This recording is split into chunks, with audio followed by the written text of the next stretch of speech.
c'est qu'il y a des votants. Et les votants, dans une saison où... Regarde, moi je vais te donner un peu ma manière de voir les choses. Toi, t'as totalement raison, et s'il prend le ballon d'or et tout, ce sera... Moi, il n'y aura pas de galère, ce sera mérité, je serai même très content pour lui.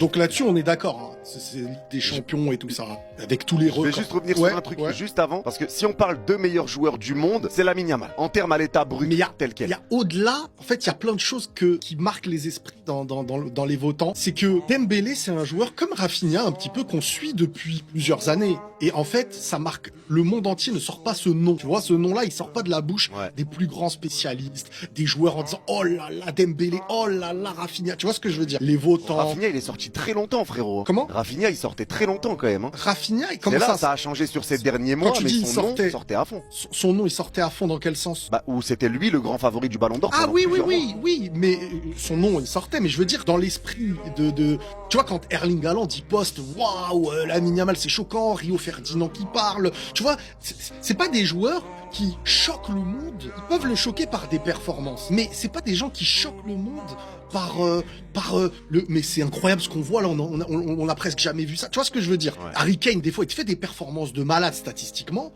mais tu sais qu'il va pas avoir les votes au Ballon d'Or. Et j'ai bien peur que non pas parce que la saison n'est pas assez bonne de Dembélé, mais parce que Lamine Yamal est en train de marquer les esprits et de faire quelque chose de générationnel, que là, il a des moments qui marquent à chaque fois. Regarde, hier, le but qu'il met, c'est un but contre l'Espagnol Barcelone. On pourrait se dire, mais Dembélé, il met des beaux buts aussi contre des petites équipes et on n'en parle pas autant. Le titre et c'est un but mais Lamine Yamal, bizarrement, maintenant, la plus petite belle chose qu'il va faire, elle commence à faire le tour du monde beaucoup plus que les autres. Et j'ai bien peur, en fait, que c'est ça qui fera que les journalistes, les votants, en fait, seront tellement choqués par l'éclosion d'un talent exceptionnel où tout le monde aujourd'hui, même jusqu'à Rudiger, tout à l'heure, on lui parle du plus grand talent, il te dit Lamine Yamal, tu vois, même le rival, même... Et là, en fait, son nom, il ressort beaucoup.